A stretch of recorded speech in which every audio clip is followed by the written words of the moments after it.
Okay, good evening, everyone. Dashi Miller. And well, it's good evening where I am anyway. I'm on the East Coast of the United States. So we're talking Eastern time zone. So it's 8 p.m. on Monday. What the hell's today? April 3rd, for those of you keeping track. Anyway, this is episode 154 of KUDEN Radio, the podcast for serious martial artists and ninja practitioners, self-defense oriented and self-defense minded people. So anyway, but the whole take, if you're new to KUDEN, the whole take here is in focusing on ourselves, right? Making ourselves someone who has intrinsic value, right? Someone worth protecting. Okay, and I know how elitist that can sound, but it is what it is, right? We don't put security on trash dumps and garbage scows and things like that, right? They go on banks and jewelry stores and things of value, right? So if we're going to be studying and working on self-defense, then other than ego gratification, we should probably think that we and or whoever else we're responsible for protecting are worth that. Okay. All right. So this episode, right, we're going to be talking about a very, very hot topic, pun intended, and something that I hear about or get questions about on a regular basis from students. We're going to be talking about anger, right, and how we're going to talk about the kind of anger that can really get us by the balls, so to speak, right? Get a grip on us, right? And we're going to be taking a look at it from the perspective of poison, but as with all enlightened wisdom kind of things, the opposite is also true. So we're going to take a look at it from the perspective of it being a tool for use, and what makes the difference. Okay. Anyway, we'll talk about that and more when we get back, and I'll talk to you soon. So the big question is this: how are self-defense and success-minded people like us, concerned citizens worried about protecting ourselves, our loved ones, and the things we care about from the monsters we know exist in the world? How do we train in a way that gives us the skills, knowledge, and understanding we need without becoming paranoid fighters or killers ourselves, and yet still allows us to be the hero protector the world needs us to be? That's the question, and this podcast will give you the answers. My name is Jeffrey Miller, and welcome to KUDEN Radio, real training for real people in a real world. All right, and we are back, right? So KUDEN, if you've been following along, again, this is episode 154. We're just trucking along. This is kind of the end of a personal development series that I've been doing, but it's also a springboard to a program that a lot of folks have been asking me about. So here in a couple of days, I'm going to be announcing a free webinar to kind of take this another step, where we're going to be looking at something known as the Sanji Shichi Dobon in Japanese. Sanji Shichi Dobon. Sanji Shichi means 37, so number 37. Dobon generally roughly translates into like elements for enlightenment, okay, or enlightenment elements, paths, that kind of thing, right? So for those who are interested in Mikyo and the mind science and getting our heads on straight, so we're not controlled, manipulated, all those kind of things, right, that can really suck us into the same kind of things that cause a lot of violence, cause a lot of hatred, and things that are just, people get into fights for the dumbest things, right? I know they don't think that they're stupid, but at the same time, was it Mike Tyson that there's something online that I saw, I think it's a quote from him. He said the problem today is that there's a lot of people who anonymously post online because I don't have to worry about getting busted in the face for being disrespectful. Okay. And Hatsumi Sensei said something like this a decade or so ago. But he was talking about the general state of things, right? Not just here, not just Japan, but general state of things. And he said, the problem with the world today is that you can't teach somebody a lesson who seriously deserves it. Okay. And that's what allows people to get away with things, right? There are laws that if you put hands on somebody, right, assault, those kind of things. But there are no laws to stop somebody from just, being verbally aggressive, verbally violent. And it is violence, right? They're yelling and screaming or whatever, right? So anyway, so the topic and the theme for this episode is destroying the grasp and poison of anger, right? We're going to be taking a look at anger, specifically from the perspective of two sides, right? We take a look at it from the perspective of what our Mikyo or the Ninpo Mikyo philosophical underpinnings of what we're doing, right? What that says about it. And again, I only have an hour or so So we're going to get to this, and I can only cover so much. As a matter of fact, this is the last week I'm my own producer, right? So next week James will be back. So I just need to move the chat thing here so I can see when people like speak up. All right, so we're going to look at it from that perspective, right? Kind of what our philosophical teachings say, right? And then we're also going to take a look at things from what modern science says, okay? And the cool thing to me for decades, since the mid '80s, is seeing how modern scientific discoveries are really a rediscovering of these truths that were again discovered, right, and passed down. The difference in why a lot of people could see these things as belief systems or philosophies or whatever, and a lot of people had a problem using the word truths, is that there wasn't scientific validation, right? Even though the process is very scientific in the way it's done, it just wasn't using modern terminology. You know, people with degrees weren't behind it, all that kind of stuff, right?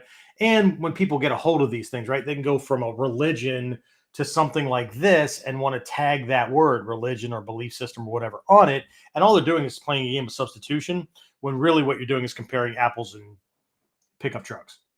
Okay, not even apples and oranges, because they're both fruit, right? So if you trade out one religion for another, one philosophy for another, that's apples and oranges. Okay, and people can play their little games with that, but yeah, I see it as apples and pickup trucks, or pick something else, right? Anyway, it's my granddaughter right here. Apples and snow globes, whatever. At least they are closer to the shade. Anyway, so so let's start. With one of the first underpinnings, right? So ignorance, passion, and well, actually, it's passion slash desire, could be either way, right? Ignorance and anger slash hatred, sometimes called aversion, right? These are known as the three poisons, right? In the foundational lessons of our Mikyo. Okay, so passion, ignorance, and anger, hatred. I don't have all my stuff up in here yet. If we were at the dojo and I was doing things, I have something known as the Tibetan Wheel of Life. You can always do Google Images and pull that thing up. It's at the very, very core. There are these three animals that are biting on each other's tail, because each one leads to the next, to the next, to the next, right? Desire is based on ignorance, and not stupidity, just not knowing how things work, right? And so passion, desire, those kind of things are rooted in wanting things to be a way they can't, wanting to avoid things that can't be avoided, uh, whatever, right? Wanting to, wanting to, circumvent cause and effect, right? I'm going to do this shit over here, but I'm expecting the results to be the same as, I'm going to not practice, or I'm going to semi practice, or I'm going to half ass it, or whatever, but I want to get the same results that my teacher and my teacher's teacher and all these other people got. But yeah, I want to put in the same kind of effort. Well, it just doesn't work that way, right? So then what happens, because it doesn't work that way, right? Then you end up with this anger, hatred, aversion, whatever, right? That sucks. It really wasn't good anyway. I really didn't want it, right? I hate my teacher. They didn't give me the belt rank I wanted, whatever, right? So therein lies this thing, right? Now, at the base of things, and I don't have a bunch of slides for this, because we're doing this live visually for folks on YouTube and Facebook and things like that, but I had to make sure that I'm doing this in a way that benefits literally 95% or better of the people that end up engaging with the podcast. And in reality, what ends up happening is, after this stuff, after we're done with the live thing that we're doing now, then it gets adjusted and uploaded to a bunch of podcast sites like Apple Podcasts and Stitcher Radio, and they're all audio only. So, I could do slides for you guys, but then a very, very small percentage of people would get it, right? Which is why I do these other programs, right? And that's just much deeper dive. So, but what I want you to envision is a line, or if you have a piece of paper handy or something like that, right? It's going to work for me. Okay, so for those who are on visual, right, I'm going to try to describe this as much as possible, right? But what you're going to do is you're going to draw just a horizontal line and put like little tabs on the end of it, just a couple of vertical lines, right? So horizontal line, and then make it like an I-beam or something that's laying on its side, okay? And then again, I'm trying to describe this and use the right words so that those of you on the podcast sites, right, that are audio only, you still get this, right? And then if you can envision a bunch of lines, right, just like a ruler, okay? So just like the uprights at the end of the vertical line, right, we're going to make a bunch of uprights, right, through that horizontal line all the way across, okay? And then on one end, right, on, let's say on the far left, right, we're going to put the word, let's put the word frustrated, okay? Frustrating, right? At the far side, right, on the other side, on the right side, that tab gets the word or the term rage, or all-encompassing, or enveloping rage, or something like that. You get the idea, right? Somebody that's they've just gone Hulk on everything, right? They're not thinking clearly. They're just absolutely monstrous, right? That kind of thing, okay? So what we've done is just created the anger scale, the anger timeline, or not really a timeline, but it's a scale, okay? Because it's easier to recognize what's really going on and how these are all tied into the same kind of emotional energy if we understand that these things are all together, right? Now, that doesn't mean that if I'm frustrated, I'm enraged, okay? But frustration is a type of anger, right? It's this is throwing me off, right? And it's a negative energy, right? Probably the person who's lightly frustrated, you can put the word lightly by this, right? And then we could move up the scale, right? Moderately frustrated, severely frustrated, whatever, right? And then we get to irritable, right? Or irritation, right? Then we get to what most people would call angry, right? I'm angry, right? And then we're friggin' mad or whatever, right? All the way up. Just start putting things as you would see them as increasing in intensity until we get to blind, utter rage, right? Where somebody is they're just an animal. Okay. So if we understand it as a timeline, then what we have is this scale, or not really a timeline, it's a scale, right? And we can see this escalation. Okay. That's like energies. If we don't have something like this and we can't make the intangible more tangible like this, where we can see it, then these things end up being kind of fragmented, right, and broken, right? So clarity is the point, right? Clarity is the point. I'm writing all over my notes here, so I want to make sure that where I'm going with this. Okay, so then again, if we go back to the three poisons, right? We've got this desire or passion or whatever, right? Even people that are in the spiritual path, right? They desire enlightenment or whatever, right? And if we're not careful, right, ego, or a mind that probably should get some help, right, is not going to get there. What it's going to do, right, typically ego, right, is going to fake it, right? It's going to read all about it or learn all about it and whatnot, and then take the shortcut, okay? Because either the mind is incapable of doing the work because it can't string things together logically, or it doesn't want to do the work, right? And so it's just easier to just jump the line, right? Like somebody going online and ordering a black uniform and a black belt, and using a printer and printing up a certificate and promoting themselves as a black belt in any given martial art, right? So anyway, so there's this passion, right? There's this desire for something or whatever, right? It's really driven by ignorance, right? So ignorance is behind everything, right? And again, not stupidity. It's just not knowing any better, or wanting to believe that, right, I can just wish on wish on candles on a cake or whatever, blow them out, and the tooth fairy will show up, and ta-da, I'm a black belt, whatever. Okay. And then when that desire doesn't manifest, then there's this anger, and then that ends up, right, just fueling it, right? What most people do when they're angry about something, just instinctively, what they do is they just try harder or faster, right? We see it in the martial arts school all the time. Okay. And I'm constantly telling my students, right, a technique that's wrong, if you do it harder and faster, it doesn't make it right. It makes it wrong harder and faster. Okay. So what we have to figure out is what's amiss, and the process of observing and contemplating and researching and asking questions like, okay, what am I missing? Right.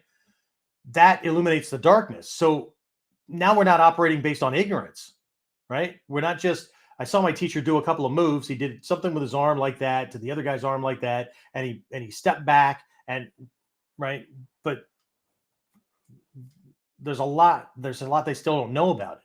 It's kind of like these videos I'm throwing up all over YouTube Shorts. I'm spending a lot of time on 10-second to 58-second, give or take, because YouTube Shorts can only be 60 seconds long. And then I'm getting, I get good questions from folks and whatnot. Not really looking for anything, and I really appreciate the people that throw all kinds of crappy comments all over it, because YouTube's algorithm doesn't know the difference between a compliment and a shithead who's making a nasty comment. I really don't care. You can comment all day long, good, bad, indifferent, because the algorithm's just going to look at it. It's a stupid computer program. It's going to look at it and go, man, people really like his stuff. Okay. Which just causes YouTube to show my stuff to more people. And it does. So I'm cool with that. Right. But that's me understanding how this thing works, instead of throwing up a whole bunch of stuff. And then when I don't get any views on my videos, then I'm just going to, get pissed off and say that YouTube doesn't work. Right. Okay. So, but anyway, we figure out, right, and then we can keep on moving, right? That doesn't mean the desire for the outcome, like earning my black belt or whatever, or becoming a Zen priest or whatever, right? It doesn't mean that that's going to go away, but I stand a greater chance of it happening because I'm not just going into it blindly, right?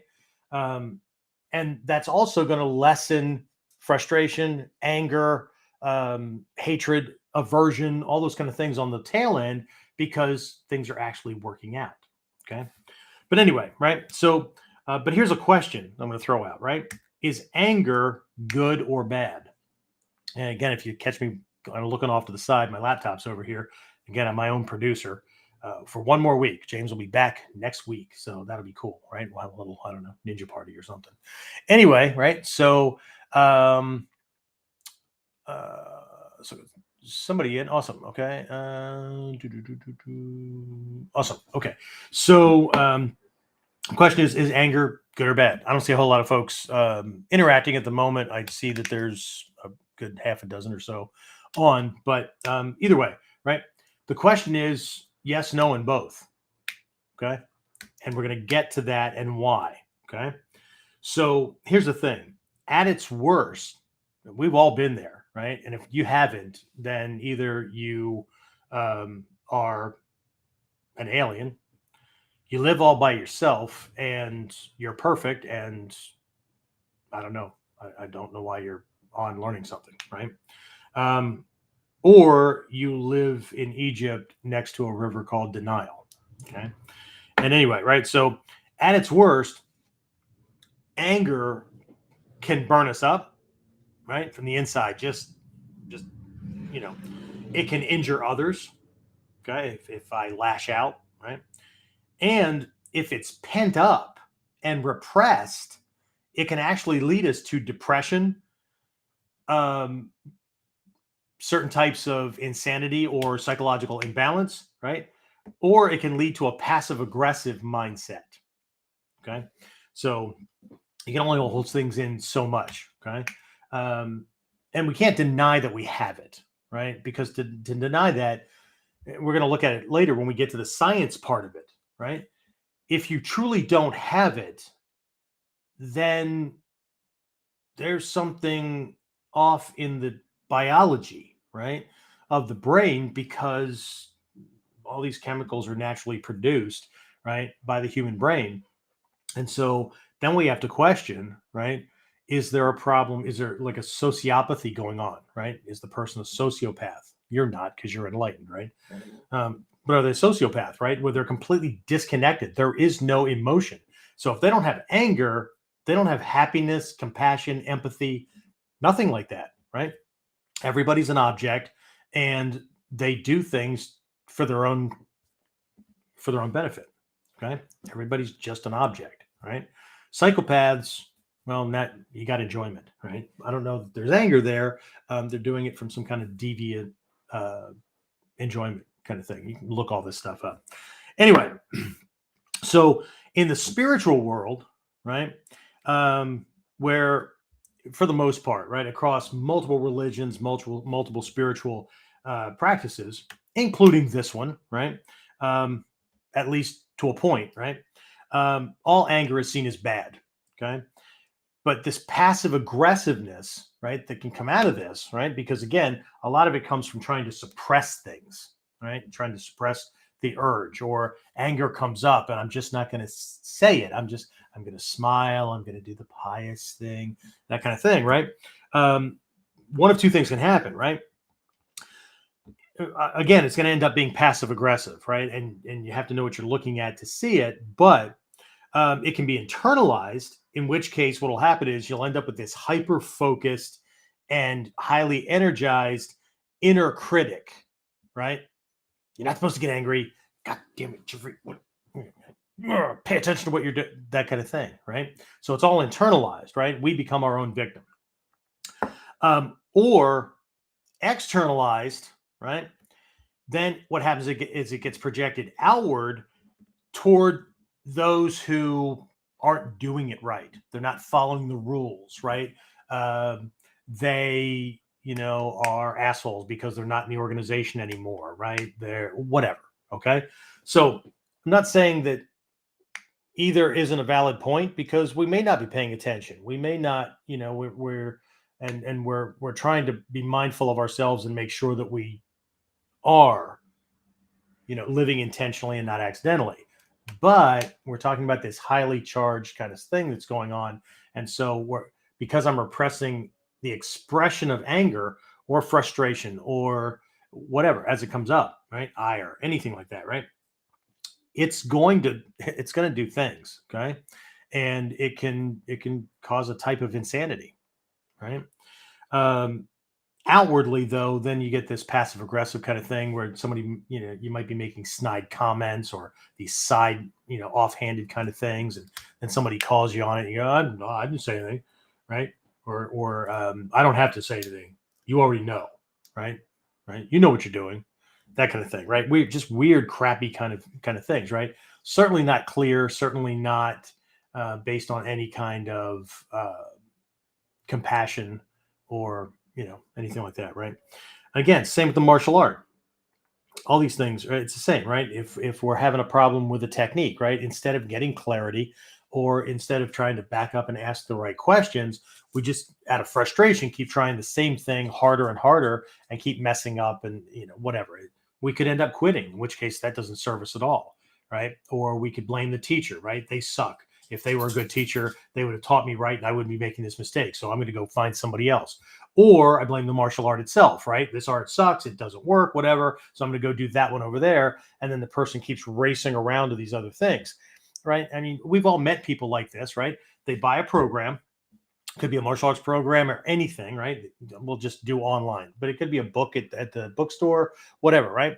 They buy this thing, they half-ass it, right? Or they give it like that much of a try, or they read to, I don't know, page 19, right? And then they get sidetracked, or they just don't finish, or whatever, right? It's requiring that they do work. Well, maybe I can get around it. I'll read the whole book and then I'll come back and start the work, or whatever, right? And then next week they're buying a different program, or they're buying another book, or whatever. They didn't even finish that one. Okay. And as a matter of fact, in the self-development world, the last statistic I saw was that, somebody could have bookshelves full of personal development books, and that includes spirituality, religion, whatever, right? And the average page read count, right, is 19. Okay. That means some people read to, what is that, page 38, and some people bought it and brought it home and put it on their bookshelf as 0. Okay. The average page read is, what I say, 20, give or take. You get the idea, right? Okay. So we're not much. Okay. They barely got past the introduction and the table of contents. Okay. All right. So anyway, right? Anger, frustration, even rage, right? They're natural inclination, right? And their natural inclinations, it's really part of the human defense mechanism, right? Their natural inclinations when things aren't going well. Okay.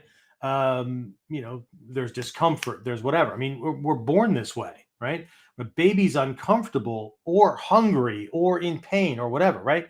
It cries, right? The fact that we learned a language and then can articulate more, and some people are still crying, but anyway, you get the idea, right? It's because we can communicate better. Doesn't mean that it's not coming from the same kind of things, right? So again, they're part of the human defense mechanism, right? So it's not that it happens or doesn't happen, okay? And here's the thing: in the enlightenment journey, we need to let it happen. Okay. Because if it doesn't happen, then we don't have this thing to observe, to meditate on, or whatever, right? And not just the state, because a lot of people will say, well, I can watch other people's anger, right? I can do that, right? And I'll just depersonalize it. I'll just watch them. I can learn a lot from that. You can learn a lot from their actions and the fact that it's going on and the feel you get from that. But you can't learn the parts that are really important, and that's the energy that's happening, right? How it makes your body feel, what it makes your mind do in its attempt to be logical, all those kind of things, right? You can't experience their anger. You can experience your response being in the same room with the angry person or watching them on the documentary or whatever, but it's not the same, okay? So in the beginning, we need to recognize it so that we can use it. Okay. Because I'm going to give you 3 exercises today that go, and again, there's many, many more, but I'm going to give you 3 for, again, cutting that grasp, cutting that grip that it has, and also, right, eliminating the poison, right? Eventually, we just stop having the kind of thoughts, or we stop processing things the same way, so that not that we're less likely to be angered, we're less likely to be angered by things that will create more suffering or cause fights or put a bigger target on our back, if we're speaking from a self-defense perspective, right? Right. I keep referring to my notes because I've got 4 pages that I want to make sure that I covered for everybody. All right. So again, it's what causes it, right? Why we're using it, and what we do with it when it happens and when it arises, right? That makes the difference, right? It's not whether or not it happens, it's why and what we do with it, right? And why we're actually using it, because anger can be used as a tool. It's used as a tool on a regular basis, okay?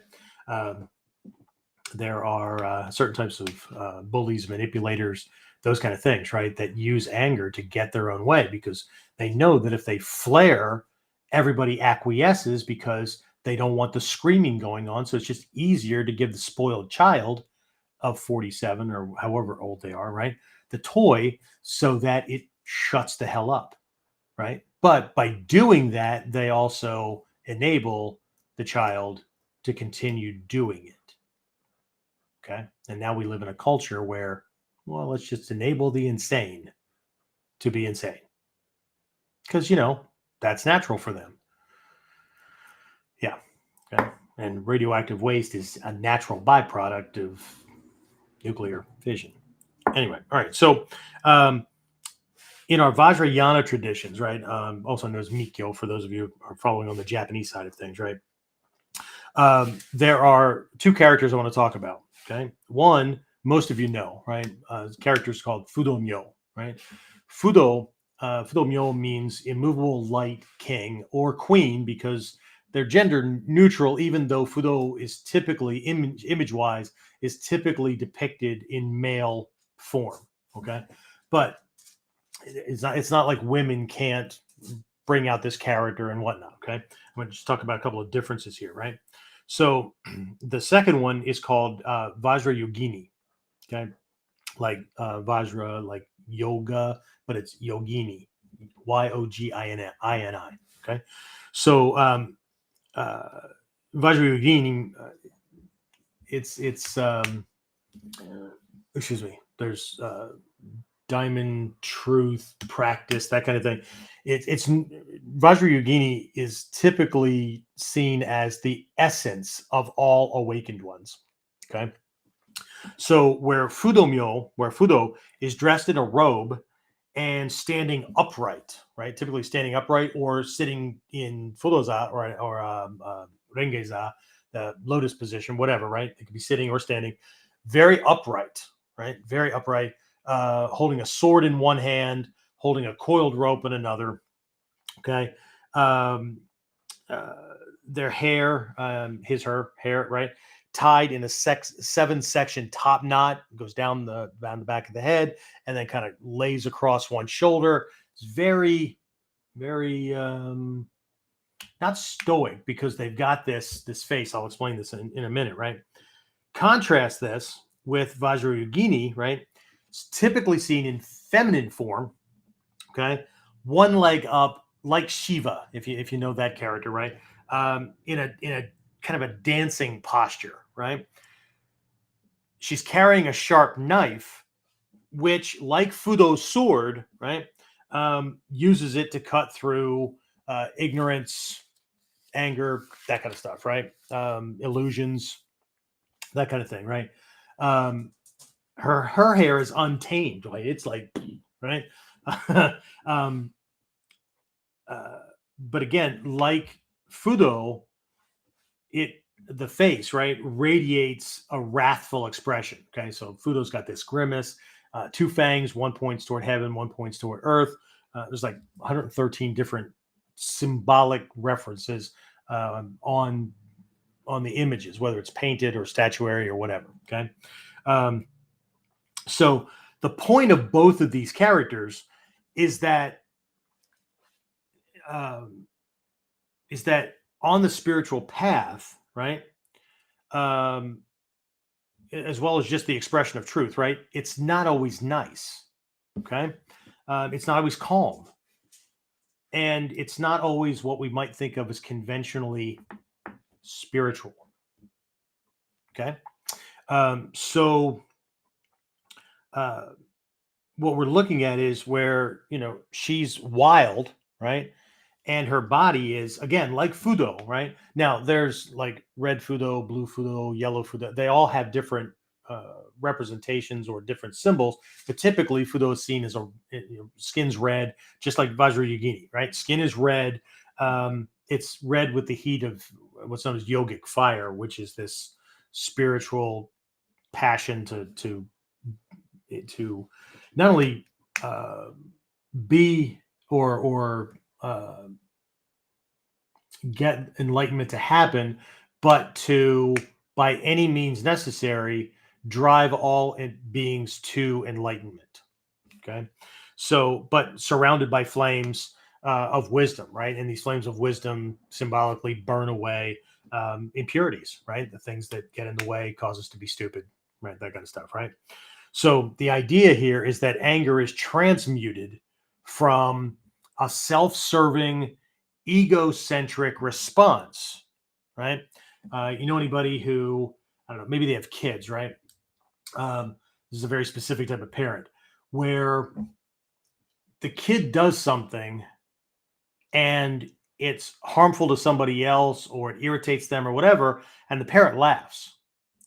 But if the kid does the exact same thing and it irritates the parent gets angry and punishes the child and stuff like that, right?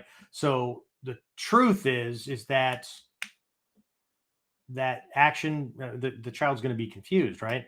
Well, not really. because they're going to grow up understanding, oh, okay, if I do this to people that I'm going to get something from or I need to get things from, don't do that. Everybody else, oh, it's carte blanche. So it's they don't learn the lesson that if something is true, it's true for everybody. If it's right for everybody. If it's bad for everybody, right? That's called ethics, right? But they don't learn that. What they learn is if I can get away with it and not lose anything, then it's all good. Okay. Which is why we have countries and why we have all kinds of laws, because we need to keep those people that have that inclination, right? Knowing that, well, there might be punishment if you get caught, right? So anyway, so we'll talk about more. We'll talk about this a little bit more in a bit here, right? But I see that Jimmy jumped on. Hey, Jimmy, right? Anybody can like post wherever you are, right? The comments I'm seeing now are from Facebook. If you're on YouTube or whatever, say hey. Hey, Rob Murphy's on. Okay. Rob says that sounds like me. I'm pretty angry some days. It seems that every time I try to buckle down, get ready to read and get back, something else happens that only I can fix or do. Thank you. Yeah. Well, we're going to take a look at why these kind of things happen. Now, I'm not going to say that, here's a sales pitch, right? Not for me. There's a sales pitch that makes most people buy a new program. And what it is the teacher, the salesperson, whatever, right? They point out this problem and they point it out in a way that if you have it, they make sure that right? They're not calling you out directly. They're doing it indirectly by telling a story about some people, some students, some whatever, right? And then here's where the trick comes in, right? They go, but it's not your fault. Okay. And here are all the reasons why it's not your fault, right? These people over here teach this way. These people over here try to convince you a certain thing, right? But the reality is that it is and isn't your fault. Okay. So a lot of my students, myself included, right? There is a heavy intent to get things to happen. The problem is that we're like the salmon swimming upstream, except we're swimming upstream, vertically up in the air through the waters that are coming off of Niagara Falls. Okay. And whether it feels like that or not, we'll look at why, right? Because we've been left to believe, and this is what I'm going to depersonalize to other people, right? But they didn't know any different anyway, right? We've been left to believe that all we have to do is change our habit patterns. All we have to, right? And while the spiritual teachings explain it a certain way, right? Often it doesn't compute. So I'm going to share something with you from a science perspective that will show you why we must be disciplined to do something a minimum number of times, because we're literally recreating ourselves from the inside out, all the way down to a cellular, if not the nucleus part of our cells, from at that level. It's not just what we're thinking, and I mean cells all over your body, your organs, all that kind of stuff. Okay, whatever size you thought the problem was, it's bigger than that. Okay, but it's actually easily fixed as long as we are consistent. Okay, because consistency is what got us here. We just weren't consistent in the direction we wanted to be. Now we know better, right?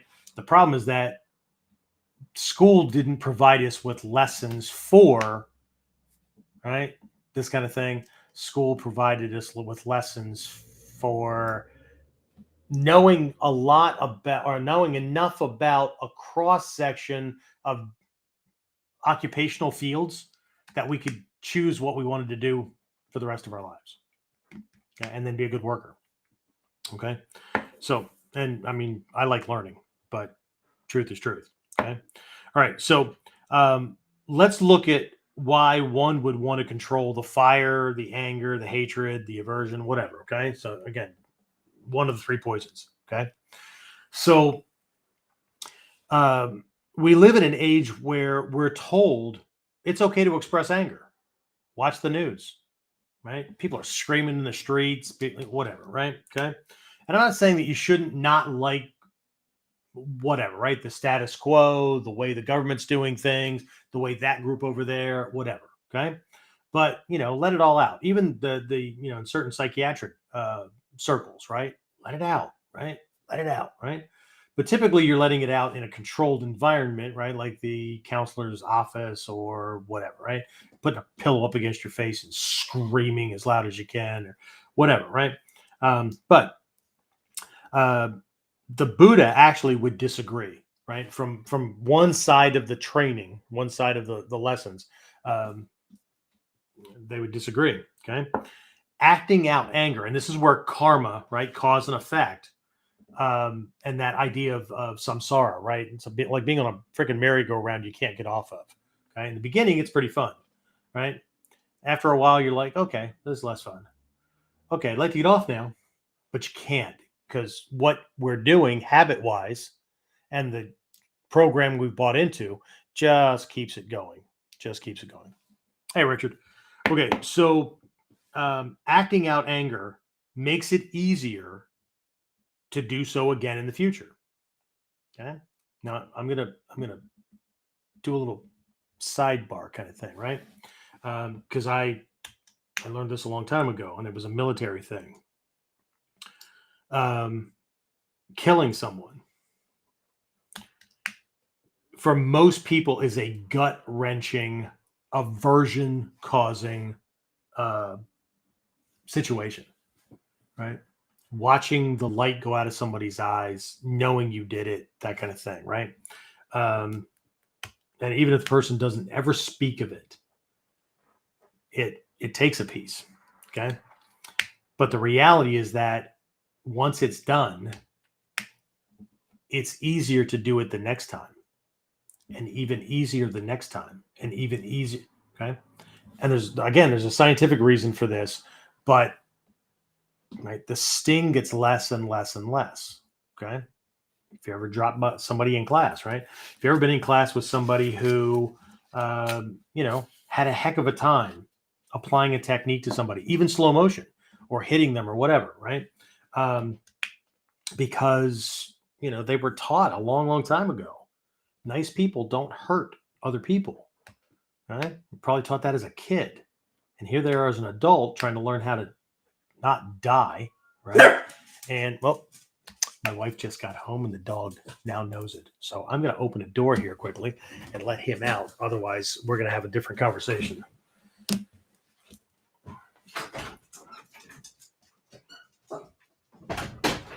All right. So what happens when my wife runs late. All right. So, but again, it gets easier and easier. Okay. So it leads to a never ending cycle. Okay. It's kind of like, well, it's not kind of like, it's exactly like all of these anti-bullying activities that people go through. And I don't care if they do it in a passive aggressive way or they do it in a we'll make some rules and or laws or whatever that punish the bully or whatever, right? So here's how I see most anti-bullying programs. I see them as an attempt to use passive or direct force to bully a bully into not bullying, right? We're going to gently and softly insinuate that if you were a nice person, you would act this way, and all these kind of things, right? Instead of the Vajrayana or the Mikyo way of doing things, where you hold up a mirror. Okay, so what that means is you are the mirror, right? If you treat a bully the way they treat other people, right? Now, there's different types of bullies because some people become bullies because they're treated that way and they're already mirroring it. So that requires a different approach. Okay, there's at least 6 different approaches to any given problem. But for a lot of these bullies, they're insecure and they're going to lash out because they're afraid somebody might lash out at them. So they're going to do it first. Okay. So sometimes, right, it's the fire thing, right? And then they decide they don't like that, and then right, or you walk away from them. Okay, all these people that are like, if you can't talk to me this way, if you can't call me this, if you can't whatever, then just don't talk to me. That's a good option. Okay, you'll run out of people, or you'll end up in this little box of people that are all talking the same way, which is really what ego wants anyway, right? But that's not good enough for them because they want to run the world, right? So, but it's okay, right? I don't have to comply. It's just easier to not. And sometimes, and this is in the Sanmitsu, the thought, word, and deed, right? Right word is not always having the right thing to say. Right speech sometimes is not saying anything, right? So, and then the person is left to deal with their own needs that are not being met, right? And again, this all goes back to actually an addiction that's going on, right? And it's the exact same kind of addiction that we all think of when we think of somebody being addicted to something. The problem with this, and as you'll see here in a bit, as we get to the science of it, is we're actually addicted to our own the chemicals that our own body's producing. That sucks, but it's fixable, I promise. Okay, so again, right, acting out on anger makes it easier to do so again in the future, leading to a never-ending cycle. Right, the Buddha actually advised us to neither bottle up nor let our emotions just break through the floodgates and just fall out, right? The folks that wear their emotions on their sleeves, okay? But to analyze them and to come to understand the faulty thinking that produced the anger, okay? Again, this is on the conventional side because we need to rein ego in, okay? We need to understand what's at the root cause of things, what causes us to become frustrated, angry, whatever, instead of coming at something logically. But at the same time, we also have to understand and kind of come to grips with the fact that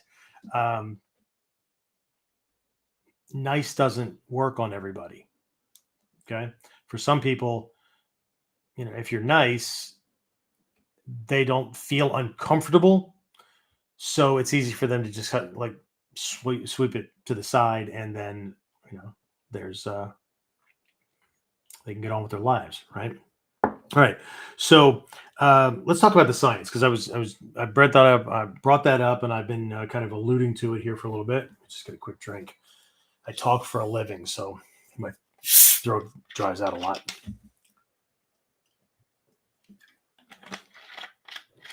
Okay, so if you have not seen the video called "What the Bleep Do We Know?" and the word "bleep" is actually written in Greek and mathematical symbols, BLEEP, right? What the bleep do we know?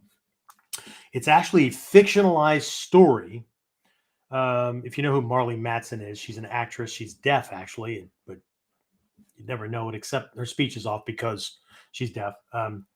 Stars her, she's a woman who goes from massive frustration, anger, all that kind of stuff, right? And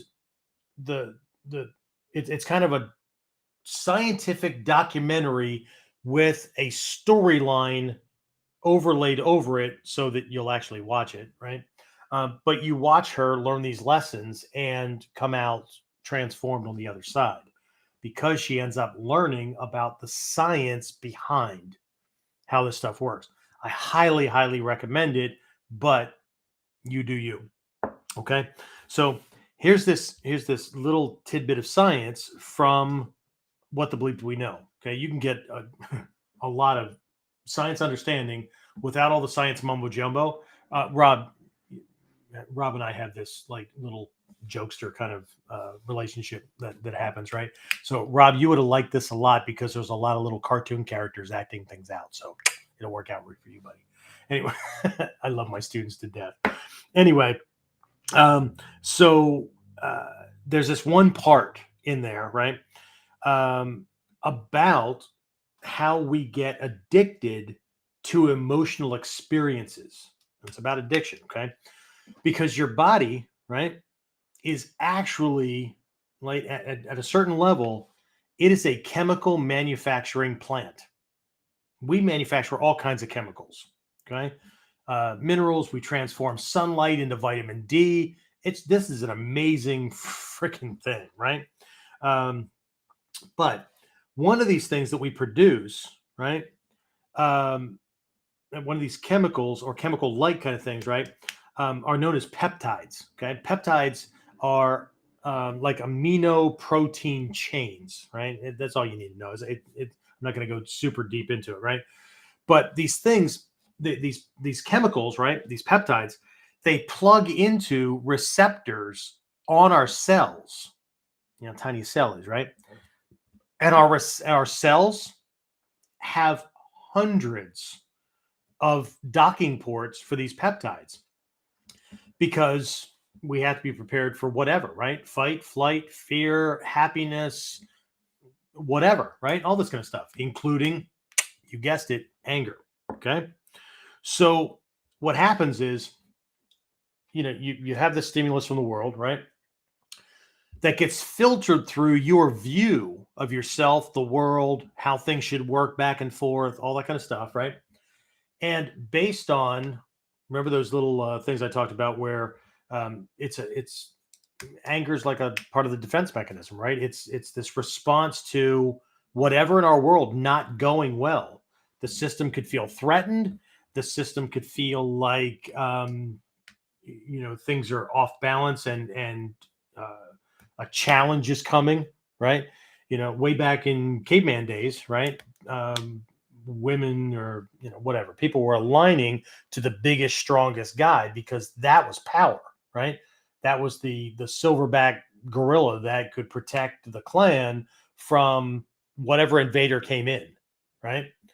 But in today's world, people will align themselves to different forms of power, right? Because we're not warding off saber-tooth tigers and stuff like that. So they'll align themselves to people who have, let's say, more financial ability or stability or whatever, right? Whatever they define as power, right? And the same thing with the things that we defend ourselves against, right? It's typically things that we're afraid of happening. So we set our lives up so that those things don't happen.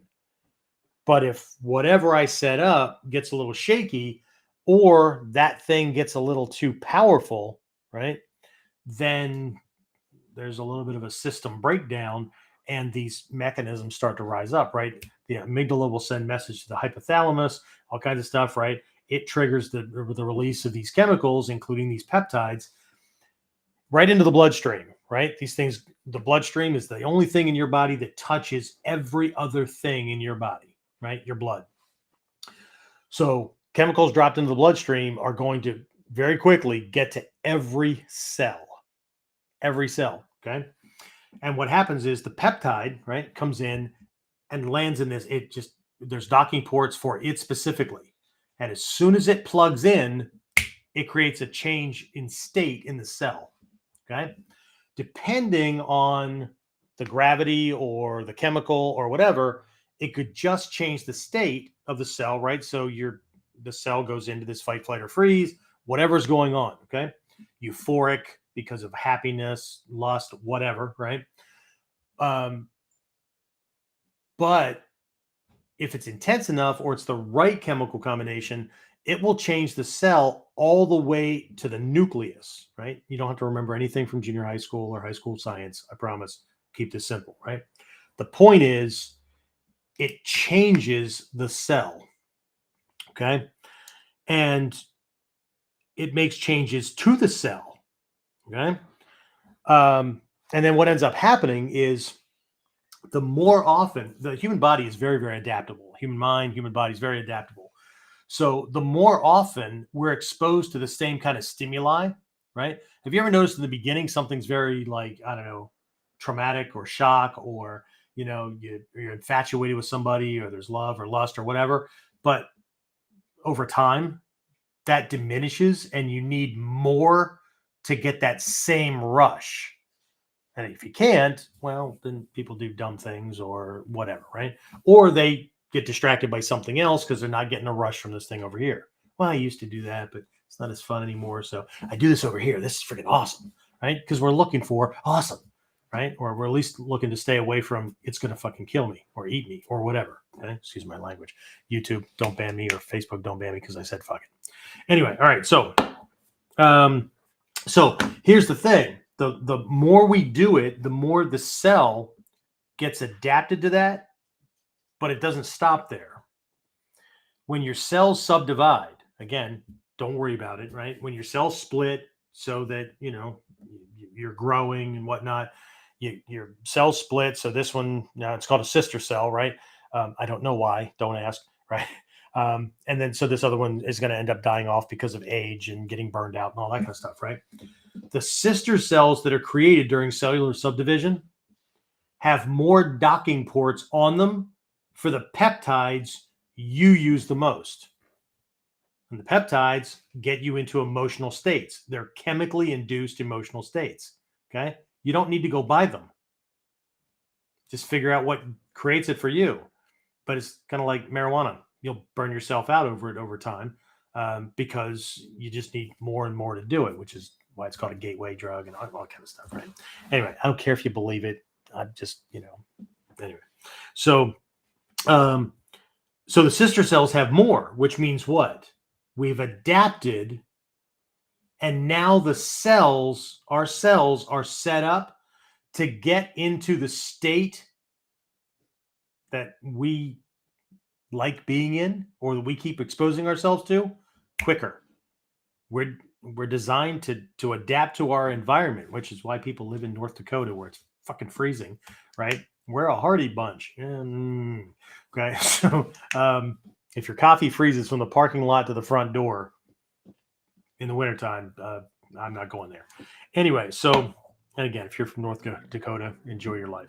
Anyway, so here's the thing, right? Just like with all the emotions or any given emotion, we can become addicted to anger. Okay. Just like we can become addicted to painkillers, including Tylenol, ibuprofen, right? Acetaminophen, whatever. Okay. They're still painkillers, right? Just because they're not over the counter and it's not an opioid doesn't mean that you don't become addicted to it. But if you need to take more and more to alleviate the pain you're having, it's not because you're having more pain. It's because your brain is producing a greater pain response to get more of the chemical that it's now adapted itself, or the body's adapted itself to needing. So, but we can become addicted to anger, right? We can and will get angry if the addiction, whether or not, we could be addicted to anger itself, right? There's some people that just jump to anger, right? But we will get angry if the addiction itself is not fed or met. Okay. So we could be addicted to anger. We could also be addicted to euphoria. We could be addicted to being the compassionate, blissful, spiritual warrior. And then as soon as somebody shakes that, we get pissed off, right? I don't have time to meditate. I don't know, whatever. Okay. I know people, I've seen people in meditation groups, right? In the middle of meditation, a truck will go by or there'll be a noise or something like that. And they'll get pissed off because they were doing it right. And everything was fine until that truck went by. No, you obviously weren't doing it right, because if you were doing it right, you can hear sounds, you can see images and all that kind of stuff, but your focus doesn't break because they're just there. The fact that your mind attached itself to that and now that's what you're following means that if you need to be in a perfect vacuum to be able to do the exercise, then you're still a white belt. And that's just the way it works. Okay. All right. So I feel like Walter Cronkite. Anyway, so some of you guys aren't even old enough to know who that was. All right. So again, in the case of anger, the more often, and here's how to sum up this whole thing, sister cells and all that kind of stuff, right? And again, we're talking about anger, so let's just do that, right? In the case of anger, the more often we get angry, the more often we will get angry. Okay. And we'll get there quicker because that's what we karmically or biologically created ourselves to be able to do. Intentionally or accidentally, it does not matter. Okay. The wisdom teachings, Mikyo, our philosophy, whatever, is designed to have you, just like martial art as well, right? It's designed to have you do things that you want to be doing, right? This is a better option. This is what my default, what I want my default to be, not what I keep doing, right? I have to practice it consistently and often enough so that the neural pathways in the brain change, and I'm experiencing this thing, right? The new emotion, the new habit pattern, or whatever, so that as my body produces new sister cells, see the process, right? Because it's constantly, all the cells are constantly subdividing, all that kind of stuff, right? As it produces new cells, the cells will be built with these docking ports and all that for the new thing, right? So what it comes down to is, at least on one part, disciplined action. Okay. One of the mentors that I follow, now this is on a business side of things or whatever, but I just got this lesson here recently, right? And he said, when I do things, this has nothing to do with whether I want to do them or not. It has nothing to do with whether I like them or not. I think we have a new T-shirt out on WCIDragonsden.com that says nobody ever said you had to like it, and if we don't have it, it'll be coming out soon. Okay, but he reminds us all, right? I don't have to like it, and I don't have to want to do it. I don't have to be motivated to do it, right? I do it because it's required for me to get from here to there. This is required. A lot of us believe that about our jobs, right? I want to live a certain type of life. I want to make sure my house is paid off or whatever, right?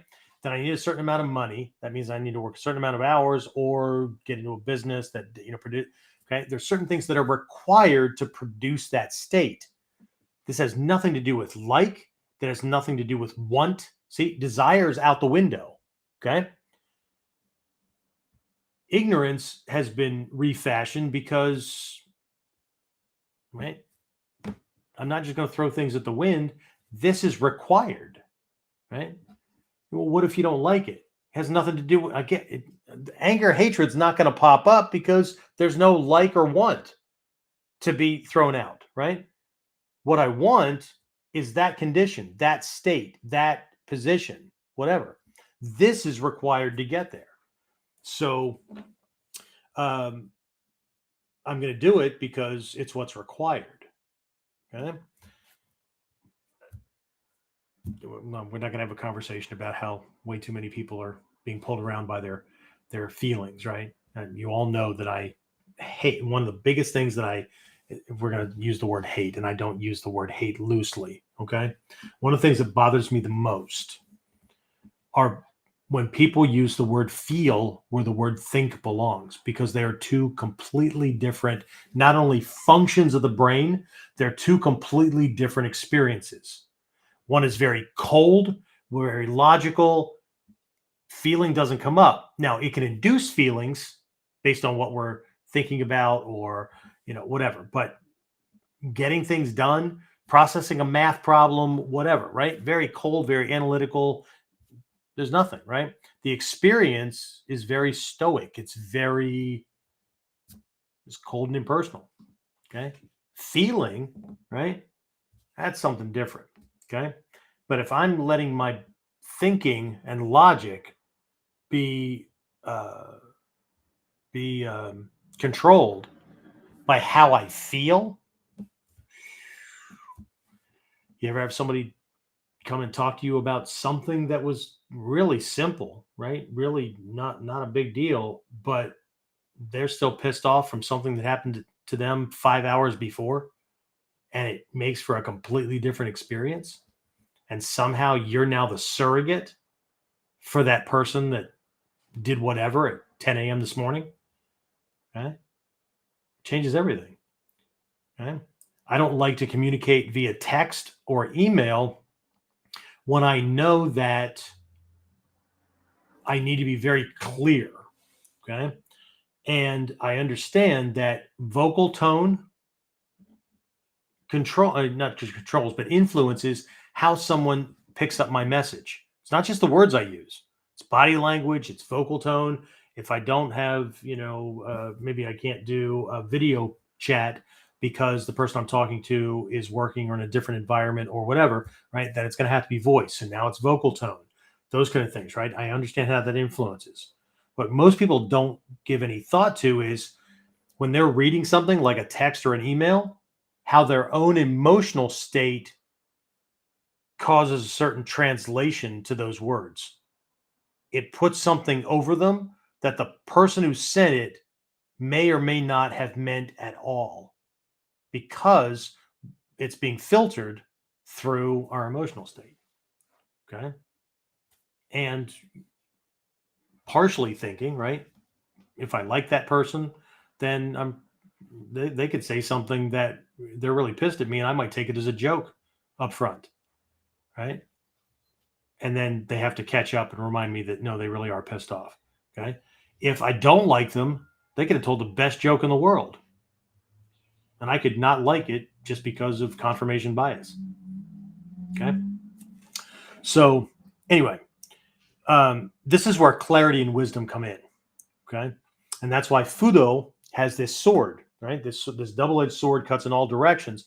It's designed, or it's symbolically designed, right, to cut through illusions and things like that. It's why he carries a coiled rope. That's for the internal stuff, right? To bind up, weird shit going on, doubts, fears, bad programming, whatever, right? The sword is for the crap that the world can be throwing at me. Okay. The flames are all about the passion and desire to get things done. Okay. Because it needs to be done, right? It's not about like, dislike, whatever. Damn it. This is required. Do what's required. Okay. So it's where clarity and wisdom come in. So if we know that this process is going on, right? Even just the way I described it, right? In very layman's terms, if we know that it's going on, right? And that it's the man behind the curtain, for those of you who get the inference, right? That you're supposed to ignore, you can do things which, quote unquote, pull back the curtain and expose the wizard, right, for what he is. Okay. And then you do the work of getting back home to Kansas, or in this case, a state of sanity, control, and intentional rather than accidental living. Okay. But as long as we are ignorant of how this whole process works, right, it's not that we can't get there. It's just going to be a ragged, rugged road. The more we can know about how the process works, then we don't, well, I didn't I lost the need to feel motivated to do something because the very chemicals that were controlling me to do things and causing the lack of motivation, distraction, whatever, right? They're happening because I have accidentally or intentionally wired myself for that to happen. Okay. I need to get through them happening long enough. For some of our organs and some of our cells, it's days. For other ones, it's weeks. For other ones, it could be months, right? But to get enough of me rewired so that I get that traction and can go. But again, it's just a matter of doing it. And again, I know how simple that sounds, but it is not simple because you're literally going to have to act out of character. You're going to have to act in contrast or in contradiction to the way you feel or think you should be. But you feel and think you should be doing something because you are wired to do that thing. If you want to be doing something else, you're going to have to, right? So, well, I'll give you, like I said, I'll give you three practices. I'm only going to describe them very quickly, but it'll give you a place to start. Okay. All right. So, real quick here, right? one of the founders of the Mikyo approach to things. And I'm using the Japanese term because for a lot of you, you don't know Vajrayana or whatever. And if you do, you might know Tibetan Buddhism. Our Japanese approach to things is actually older than the Tibetan approach. The Tibetan approach, everybody knows more about because of the press that the Tibetans have gotten because the Chinese invaded and all that kind of crap, right? So bad press gets traction more, right? Anyway, so his name was Shantideva, not that that matters or whatever, right? But he described anger as the most extreme negative force, okay? One with the capability of destroying the good we've worked so hard to create, okay? When you start on this path, that's why in certain teachings that we have, Fudo is actually up front, okay? Because it can get really, really uncomfortable because you just feel like you're swimming upstream, right? Because you're not wired for that, right? And most people want to lean toward just doing the practices that make them feel like they're being pious, they're being, they're already there, right? Everybody wants to feel like they're just almost there. If I could just do this one little thing, then I'll be there. If you were that close, you would already know that that was not true, and you wouldn't even be having those thoughts. Okay? Because there's 4 stages just before full and complete enlightenment, and 3 of them get worse and worse. They cause more anger, frustration, and irritation because ego wants to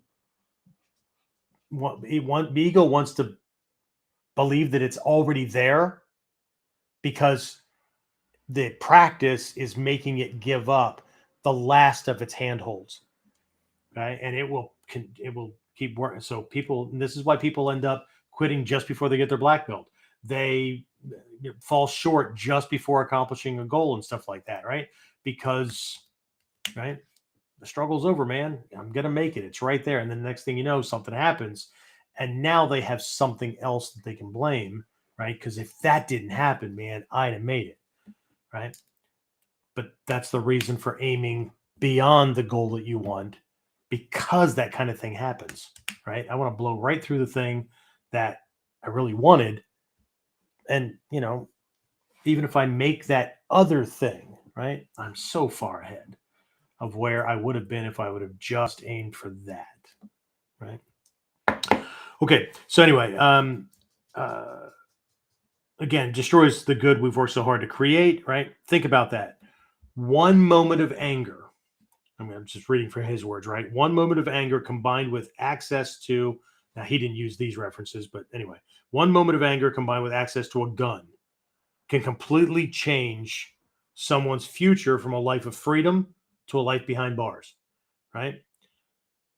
A more everyday example would be how anger can destroy friendship and trust that might have taken decades to build up, right? Somebody has a belief thing or whatever, or they're leading with anger, right? You could say something, do something, you post something online that was completely innocuous, right? It was just, right? Rob and I were talking about this the other day, right? This is my preference, right? That offends somebody. So they lash out, go absolutely apeshit, and now they've destroyed their family because they couldn't control themselves. Okay? So, anyway,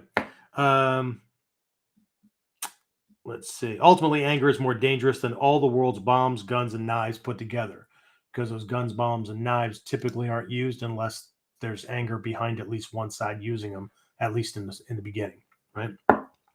So, while there are many more things, lessons, exercises, etc., that can help to diminish the burn of that internal fire, what I want to do today is just look at three ways, right? Each one of these corresponds to one aspect of our Sanmitsu, right? That triple secret for success, right? Thought, word, and deed. Okay. So first one, right? First of all, What's Rob say? That's my Dr. Pepper. That's not your Dr. Pepper. That's my Dr. Pepper zero sugar. Yours is still in the refrigerator, and it'll be there when you come back over to help me at my house. Sorry for the little sidebar there, everybody. Right? Freaking Rob. Anyway, you know what? Come to class. They'll be waiting for you there. Oh, man. Some people's kids. I swear to God. Anyway. All right. Okay. So, first one. And these are in no particular order, right? Controlling anger. Okay. So, again, these are thought, word, and deed approaches, right? So, the first one is to cut the reflexive action. Okay. So this is actually about word. Okay. Word to your mother. No. Anyway, right. So I got this from my Buddhist teacher a long, long time ago, my Mikyo teacher. Because an emotion is an experiential thing, right? It's on right brain. Okay. To cut it, right? Because what normally happens is the emotion we're having gets filtered over and controls the kind of thinking that we have. And that thinking is almost always in line with the emotion. It's justifying the emotion. And it's adding fuel. Oh, yeah. And if they did this, then I'm going to do that. And you know what? Now that I think about it, they freaking said that. And, right. So it just keeps building. Right. So we need to do something that cuts that cleanly. Right. That will cause us to go from emotional experience controlling the logical aspects of our mind to cold analytical logic that cuts that connection, right? And that will actually flip the switch on the emotive side, right? Because we've given the mind something else to work with, right? And that's going to calm down the buzz that's going on in the body. Because again, remember, when we're having an emotional thing, frustration, whatever, okay? And I'm going to give you an exercise in a minute where if you haven't experienced this yet, you're going to start looking for it so that you can experience that this is not a mind thing. This is a total body experience. All emotions are total body experiences, okay? As long as we think that they're just mental, right? Anything we try to do to fix it, unless we're severing the connection, and I don't mean you have to like cut your head open, it's not going to work, right? So in this case, it's simple in instruction, but you have to really, and you might have to do this several times, right? But the trick is to say, I'm angry, or I'm frustrated, or whatever, okay?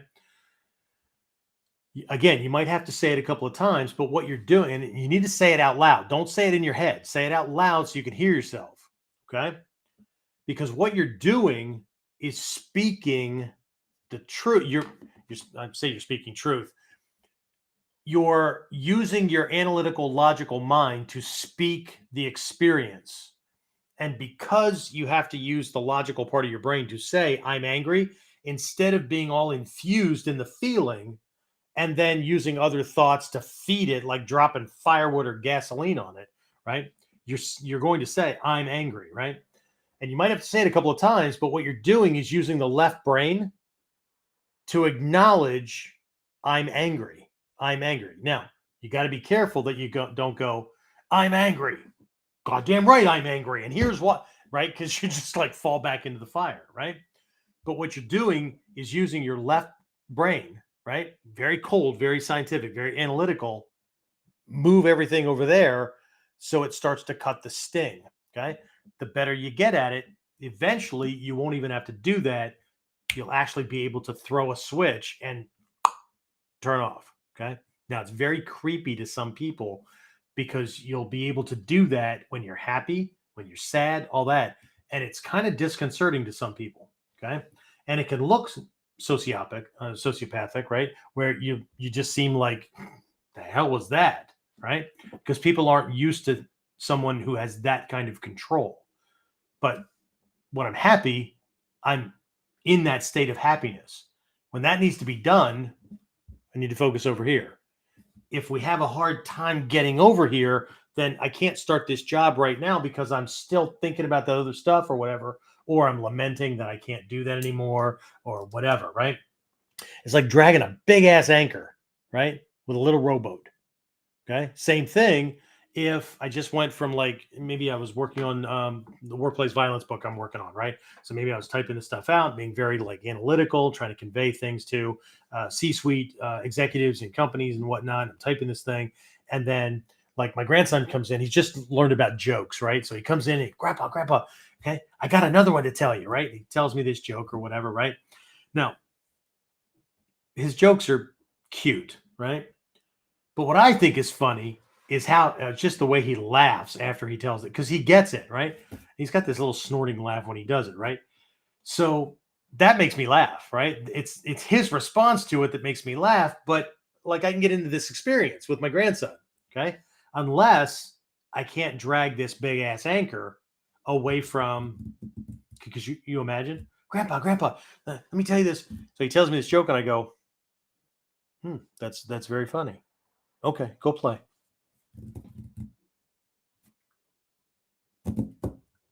I just left a mark. Okay. Not now, but you get the idea. I would have just left a mark. That if I keep doing that is going to affect a relationship that right now is really cool. But it could end up not being cool because I wasn't mindful. Okay. And I had an opportunity, right, to have an experience, not a logical discourse with a 4-year-old. Right. So again, clarity. Okay. So we're going to say, I'm angry, right? It moves everything to the cold intellect, that kind of thing, right? Okay.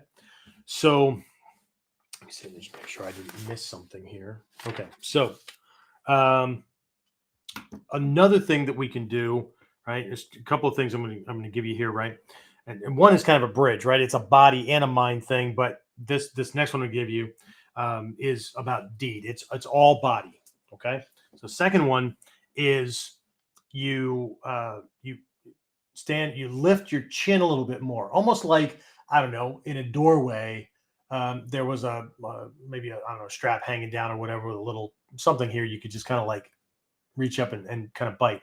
So here's what happens, right? What we have to do is reverse the body language, the body impulse from anger and hatred. And I mean, it's like getting ready to fight if you're not in fight mode. Okay. And here's some of the body language cues. If you're in my martial classes, my self-defense classes, I cover this, right? If you've ever been in any of my workplace violence kind of things, right? There are these danger cues to know when somebody's going to go physical, right? And one of those is the shoulders roll in, right? You see that? Okay. The shoulders roll in because the arms are about to do a lot of work right in the power triangle right here, right? The jaw drops and clenches, but it drops to protect the eyes, right? And to protect the throat as we're moving in here, okay? And these back muscles fire to come up to create some armor and protect the organs and stuff like that, right? That's the body language when we're angry, right? We're telling somebody and we're not, let me tell you, right? See, that's not somebody that's going to go physical on you, right?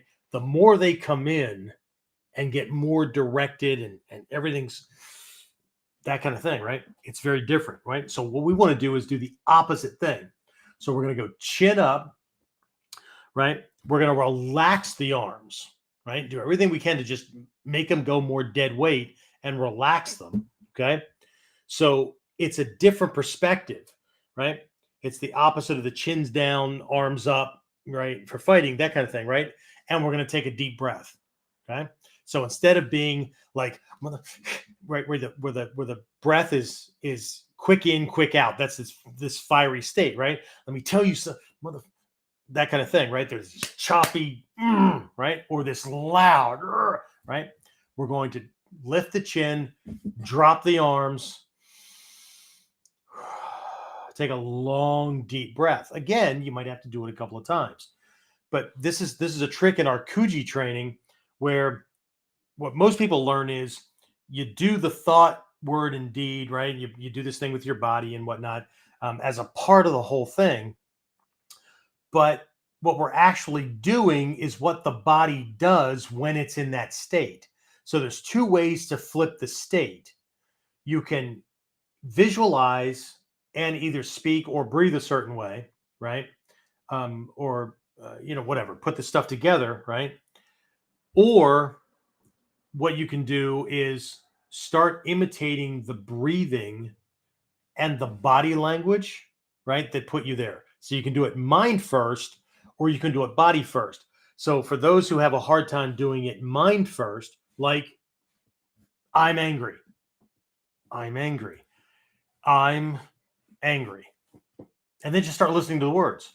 I'm angry. So now I'm not even over there. I'm listening to myself just make these sounds, right? I'm angry. That's mind only. And that should affect the body. If it doesn't, now we've got a body that'll affect the mind, right? Chin up, open things, relax the arms, right? When somebody says, have you ever heard somebody say, take a breath, man, take a breath, okay? Deep breath, okay? There's other things that can go along with it because it's really difficult when you're closed in like this, almost in fighter pose, to take a deep breath because it's only going so far. It's only going maybe to your solar plexus, okay? And people are going to go, yeah, deep breath, okay? Now what? And that didn't work, okay? So we can do it the other way, okay? All right. So a couple of things here we can do that is mind, but one is a mind body. So I'll give you that one, and then we'll do, so one's more external, one's more internal, okay? So the first one, right, is we'll do the internal first. I think that's my internal. Double check my notes here. Nope, this is external. Okay, so first one is using the observing mind, the observational mind. Okay, so what we're going to do is we're going to listen, watch, that kind of thing, right, to understand. Okay, we want to find weaknesses. We want to get clarity, determine threat response level, that kind of thing. So when something comes up that would normally make us angry, I don't care if it's the presence of somebody that every time they're around me, I just know they're going to say something stupid. And so I just start gearing up for it, right? Well, how about if I just, in the beginning, I'm going to end up watching myself doing it, right? And that's a part of the other one too. But in this case, I'm going to suspend that and I'm going to wait for them to start talking. I'm actually going to listen to what they have to say, because if I gear myself up for them doing something stupid, then I'm going to filter anything they do say to me through the filter, right? But if I can just suspend that and I'm going to watch, right? What is the threat level? I mean, is this as dangerous or as bad as I thought it was going to be, right? We always say that 2020 hindsight's very, very clear, right? The trick with this kind of mental training, right, and getting the other half of ourselves, mental, psychological self-defense, right, down to a science, is that we're we're not causing the problem, right? We're not like expecting it to happen. We're going to learn to watch, right? So how bad is things, right? The clarity, right? We want the clarity, okay? So we're going to listen to the person. We're going to watch the person. Now, they may indeed say that dumb thing that we thought they were going to say, but we're not going to be responding to it until it happens, not before it happens, okay? We're not going to be part of the problem. We're not going to create a problem that may not exist before they open their mouth, okay? People assume all the time because they think they know that other person so well, but what they're really responding to is a snapshot or a recording from past incidents, not this incident. Just like students that hate doing any particular technique. Oh my God, if I have to do that technique one more time, I'm going to scream. You've never done this technique before. Yes, I have. We've been doing this since white belt. Really? You're the same today that you were as a white belt. Okay? This partner is going to come at you exactly the same way everybody's always come at you. Yes, then you're not paying attention. Because at this point in your training, if you're mid, intermediate, or you're advanced, you should be able to tell little subtleties. Oh, he didn't grab to lock my wrist. He grabbed more hand than wrist.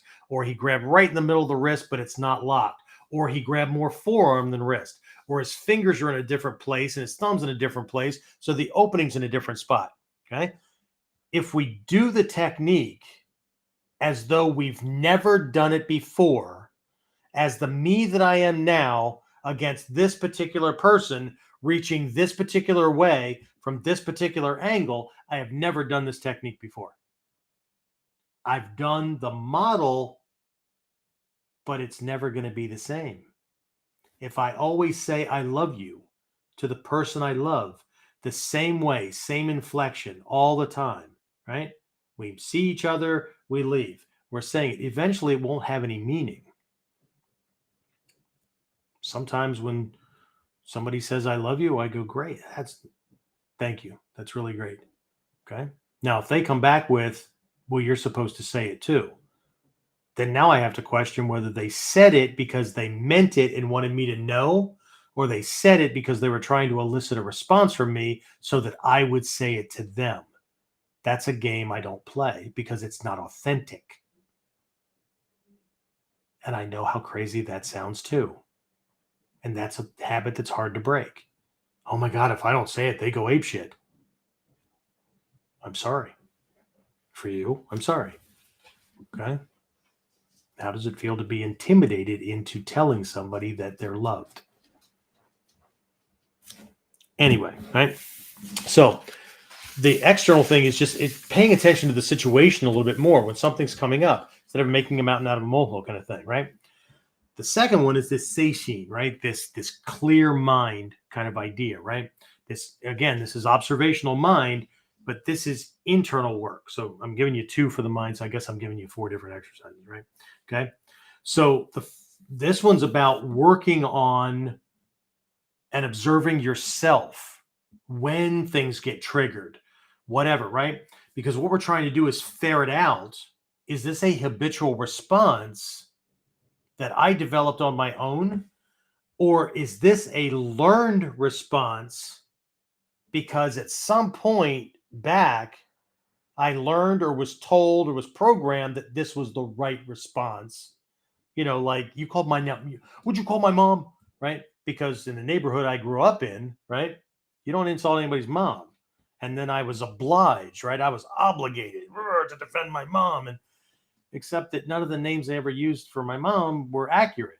And I know that. I don't need to defend my mom because you're wrong, right? But I don't need to start a fight by saying you're wrong. I can just go, oh, yeah, you know, I did this to your mom. Oh, did you pay her? Because that's all I really care about, right?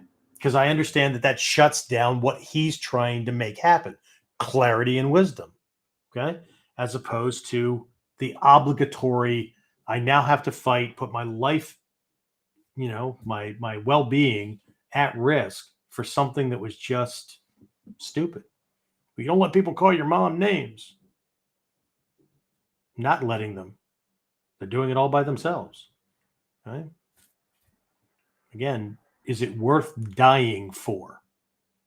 If it's not worth dying for, because that's what we risk every time we get into a fight. Most people don't see that. Shit happens. A year and a half ago, 2 years ago, something like that, right before COVID, 2 guys were killed within 2 weeks apart in my town at 2 different bars. One, they got into a duking it out kind of thing in the street. Just a punch to the face caused the guy to stumble, drop down, and hit the back of his head on the curb. Went to the hospital, died. A different bar, guy got shoved. There was a shoving contest, got shoved, stumbled backwards into a plate glass window, got his throat cut, was dead before the ambulance got there.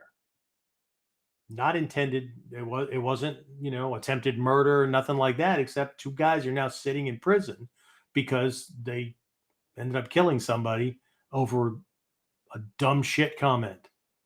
There was this need in both instances, right? Alcohol was involved and all that, but in both instances, both had the need, right, to stand up.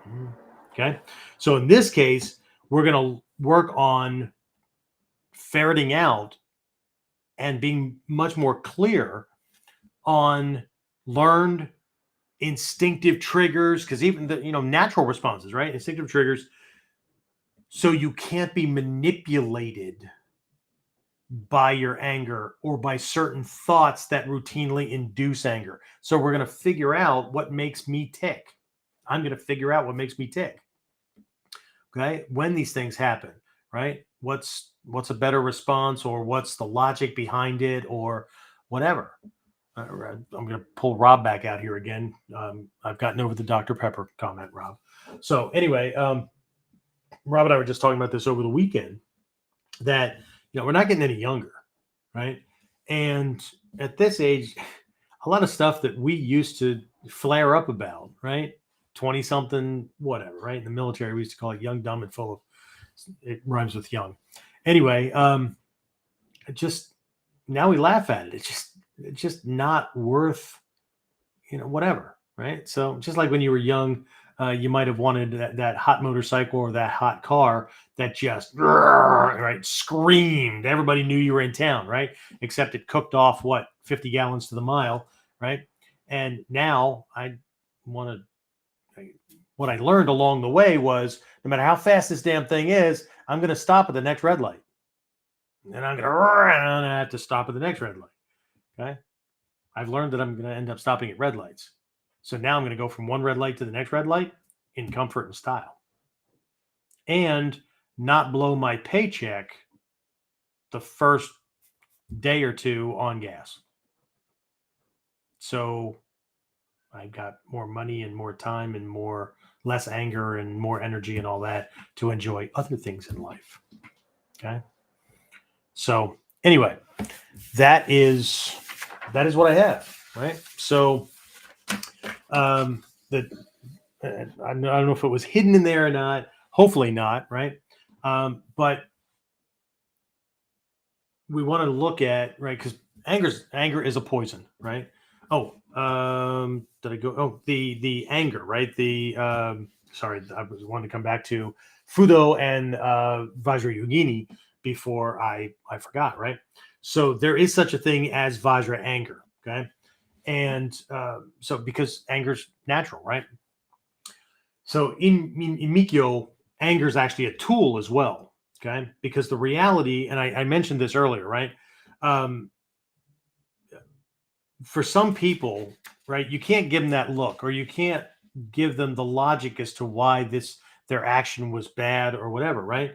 Even in the ancient teachings, right, there are these things where a student is just being an ass, right?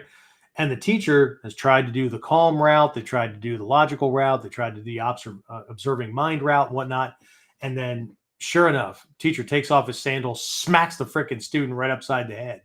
And what the teachings say is, and then the student was enlightened, which to me is really freaking funny. But the first time I saw this, that the teacher actually assaulted, and that's what I thought, right? Assaulted the student. That's not very blissful. But the reality is that some people need to be shaken, not stirred, right? And so Fudo, flame, sword, and whatnot, right? The rope for internal stuff, right, is about calming our own inner demons, right? Calm mind, right? Calm mind. There's this thing called a bija, right? It's a seed syllable. So all teachings and all that ultimately they can come down to a single. Now it's called a syllable, but in English sometimes it's 2 syllables, 3 syllables, whatever. But it's the smallest you can make this thing, and when you say it or know it, then you automatically know the whole lesson. But you start big, and then it gets reduced to reduce to reduce. It's kind of like those little pills or capsules that you can buy in a toy store that has that little sponge thing in it, right? You drop it in water, and I mean the capsule looks like something you got to treat a cold symptom, right? Drop it in a freaking glass of water. Next thing you know, you got a 4-foot freaking sponge that's an inch thick and whatnot, and there's no way in hell you're ever going to get it back into that capsule. not because it dissolved, but because I don't know what they used to get it in there, but it's not coming, whatever, right? So it's that idea, right? That bija, that seed syllable, is like that capsule, and it has this whole thing going on, right? So the bija for fudomyo is kanman, right? The Sanskrit is kanman, right? And since English is in the Sanskrit language family, then we come up with things that sound very, very similar to this kanman. So I can say kanman two different ways. I can say it kanman, kanman, or I can say kanman, that kind of thing, right? What do they sound like? Right? Well, if it's the rope, right, that's binding up inner demons. What I'm saying is calm mind, right? If I'm using the sword and it's outward directed, then what I'm saying is, come on, like, let's get it fucking done, right? That kind of thing, right? So that may be necessary. I may be on a team, right? Somebody's just not pulling their freaking weight, and I need to express myself in a way that either causes them to get the damn job done and get back to work, or quit and relieve the team of your burden. We'll replace you with somebody else who will. See? Again, I'm a love me, hate me kind of guy. If you're on one of my teams, right? If somebody's not doing their job, it can be reduced to one of two problems. One of two problems, okay? One or the other. It's either they can't or they won't. If they can't do something, that's on me as the leader, and that requires training. I train them, now they can. If they won't, either because I've trained them, right? Or they came with the supposed training, right? If they won't, that's on them. Right? I have two solutions, right? If they can't, that's on me. I provide the training, now they can. If they can't, that's on them. They have two choices. Step up, or there's the door. There is not a third option that most managers in most companies either allow for, or by non-activity or non-action, allow people to come to believe. I can do whatever I want. They're not doing anything to me anyway. Okay. So it's real simple. It's can't or won't. Okay. It's the same thing, but I'm not holding anybody accountable to anything that I don't hold me accountable for. Because ultimately, right, if I want something, again, I don't have to want it. I don't have to like it. It's required. And so taking the next step for the next goal that needs to be accomplished, every step is either a can't or a won't.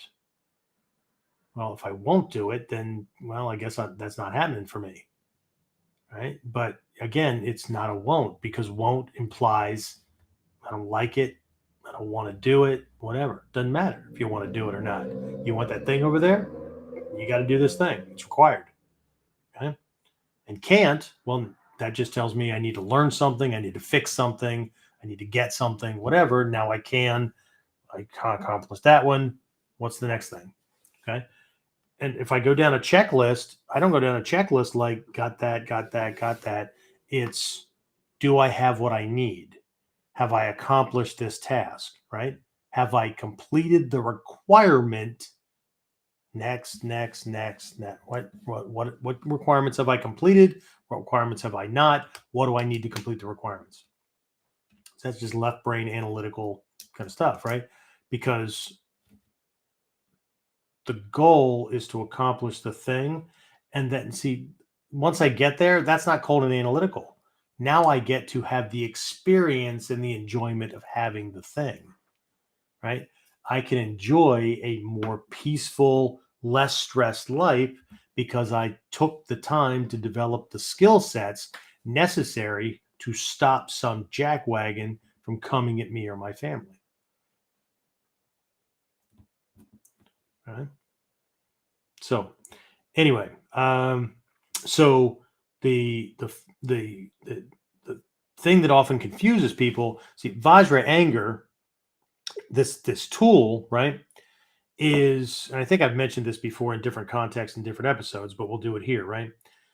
It's very cold, it's very clean. Okay. So if I need to use it as a tool, I do the anger, whatever it is, right? I say the thing, I point whatever the thing is, right? I'm it's sharp, it's powerful, and it only lasts for an instant and then it's gone. Okay. It's very clean. Okay. Again, an analogy that I use on a regular basis is I could be walking down the sidewalk. There are two kids screwing around on the side of the road. They're on the grass or whatever next to the road, but they're pushing and shoving, and they've changed angle where this could end up with one of them ending up in the street, and there's a car coming, right? Now I could, boys, hey, calm down. Hey, careful, cars, whatever, right? They could not hear me, couldn't care, blow me off, flip me, whatever, right? Flip me the bird, whatever, right? But they're engaged in this activity, and I needed to stop quickly, right? So I might drop a couple of 4-letter expletives, right? Loudly. They stop. They could be pissed off at me for the rest of their lives. But I do it. They stop. I say, thank you. Have a nice day. And I continue walking along. I don't walk along like dumbass kids, blah, blah, blah. Okay. I just get on with the rest of my day. Okay. So it's just gone. But here's the question. What's the difference between me having that explosive moment of anger to get that to stop, right? And somebody who's spoiled or whatever, right? Who uses anger, they're throwing a fit to get what they want. And then as soon as they get it, it's like a light switch was thrown and it's all gone. It's like they were never angry. What's the difference between those two? The difference is intent. One's doing it to get what they want at the expense of whatever damage they have to cause to get it, right? And then, of course, it's all going to be gone away because they got it. It's the childish mind. Okay, it's one of the 10 levels of mind that is in Mikyo. And then the other one is it wasn't about me. It was about safety, and it was something that I assessed that, look, I got to stop it now, right? And this is going to be the quickest, shortest route. Okay. So, and then I can't hold on to it. Okay. And hopefully they won't hold on to it. And hopefully there's like that situation because they were, laughing and screaming and not paying attention, that it just broke through, and maybe they didn't hear the 4-letter expletives or whatever that just got them to stop. There's that shock, right? And then there's a car coming. I know. Oh, okay. Well, you guys have a great day. Okay. Nothing makes a teacher go away faster than those 2 words. I know. So anyway, let's see. Been into this for quite a bit. So questions, comments, who else is on? Robin. That's more than a smiley face, Rob. That's like, it's a whole, that even looks like you. Stick figure face. Just kidding, man. Anyway. Okay. You know what? We're actually at almost a 2-hour mark. So I'm going to go ahead and wrap this up. And if you have any questions, comments, anything like that, right, you can always shoot it through. You can either post it on under this, right, on YouTube as soon as they do whatever they need to process it after the live. Post it into a comment. That'd be really, really cool. If you had like a really, I don't know, like an epiphany or an aha moment or whatever, that'd be cool to hear. Okay. And if you're on the Facebook side, like Jimmy and a couple of other folks, right, just use the comment thing down below and whatnot. It also helps because it lets Facebook or YouTube or whatever know that, people are actually getting some benefit out of this, and they should probably share it with other people. But anyway, that's what I have. Quick announcement. Let's see. Spring camp is coming up, May 19th, 20th, and 21st. Realms of Power. is the theme. And if you go to onlineninjaacademy.com, how did my overlay not? You know what? I think it went away when I did the video at the very beginning. That's what I get for being my own producer. Is that it? There it is. Okay. So if you go to onlineninjaacademy.com right there and then add a / and the word events, it'll be the first event below my smiling mug, right? Just go to that. And then the theme is there. And then the tentative topics, things that we're going to be covering. So you see there's a full gamut. We're doing mind stuff. We're doing strategic tactical things. We're doing life things. We're doing, obviously, armed and unarmed self-defense and all that kind of stuff, right? So take a look at that. I just had one of my students, Erskine Harris. He can only do a day. So he's signing up for a day, right? Some people can do the whole weekend. Some can't make it in live, so they're doing virtual. So, something's better than nothing, just keep things moving forward, right? And the cool thing is when you do the training live and you don't just get the recordings, is you get that interaction, right? I can check out your body movement, see what you're doing. You can ask questions in real time. Things aren't out of context. It just works out a whole lot easier for everybody. Okay, that's what I have. Okay, so we'll get more things out. The Sanju Shichigobon program again will be happening. The house stuff took a little bit longer, so we're probably still looking at a week and a half, 2 weeks out for a start. So within a couple of days, I'll have a webinar scheduled. I'm going to be going over another section. I think last week's KUDEN I pulled from the Sanju Shichigobon. Right, this is actually something I got from a teacher a long time ago, and just this is a outline now for me. I've got way more involved in it, but we're going to jump ahead. The free webinar, we're going to jump ahead and take a look at the 7 branches or 7 characteristics of an enlightened mind, and take a look at the coolness, the stuff you'll be able to do once you get this stuff handled, and then you can decide whether or not you want to jump onto the program and work through the other 30. Right now, it's 7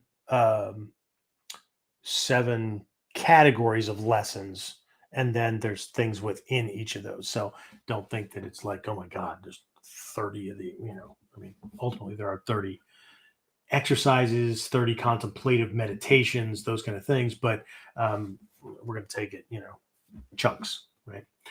Okay, that's it. That's what I have. I will talk to everybody again next week on where are we? We're on KUDEN is where we are. Talk to you soon. Get more of KUDEN Radio, subscribe through your favorite podcasting site, or join our clan of serious modern warriors at onlineninjaacademy.com.